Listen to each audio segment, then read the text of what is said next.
সুপ্রিয় দর্শক ও শ্রোতা মণ্ডলী, আজকে আমরা জানব মৃত ব্যক্তির পক্ষ থেকে যেমনিভাবে কোরবানি করা যায়, ঠিক তেমনিভাবে জীবিত ব্যক্তির পক্ষ থেকেও কি কোরবানি করা যাবে কিনা। আসলে আমাদের সমাজে একটা প্রচলন রয়েছে, আমরা অনেকেরই ধারণা যে মৃত ব্যক্তির পক্ষ থেকে কোরবানি করা যায়, কিন্তু জীবিত ব্যক্তির পক্ষ থেকে হয়তো কোরবানি করা যাবে না। যেমনিভাবে আমি যদি চাই আমার বড় ভাইয়ের পক্ষ থেকে আমি একটা কোরবানি করে দেব, আমার বড় ভাই বেঁচে আছে, অথবা আমার বোনের পক্ষ থেকে একটা কোরবানি করে দেব, অথবা আমার মা-বাবা জীবিত আছে তাদের পক্ষ থেকে একটা কোরবানি করে দেব। আমরা অনেকেই মনে করি তারা তো এখন জীবিত আছে, তাদের পক্ষ থেকে কোরবানি করলে কোরবানি আদায় হবে না। এটা একটা ভুল ধারণা।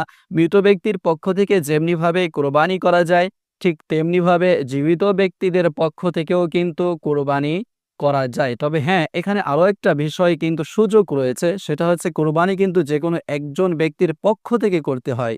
পক্ষান্তরে কেউ যদি চায় নিজের পক্ষ থেকে কোরবানি করবে, আর এই কোরবানির সওয়াবটা একাধিক মানুষের উপরে পৌঁছায় দেবে, যদি সে এরকম ধরনের নিয়ত করে যে আমি আমার পক্ষ থেকে কোরবানি করলাম, আমার এই কোরবানির বিনিময়ে যতগুলো সওয়াব হয়েছে এই সওয়াবগুলো আমি আমার মা-বাবার জন্য বকশিশ করলাম, আমার দাদা-দাদি, নানা-নানি, ভাই-বোন, আত্মীয়স্বজন, চাই তারা জীবিত থাক অথবা মৃত থাক, তাদের জন্য কিন্তু সওয়াবটা কিন্তু একাধিক মানুষের নামে বকশিশ করা যাবে। এতে কোনো অসুবিধা নাই।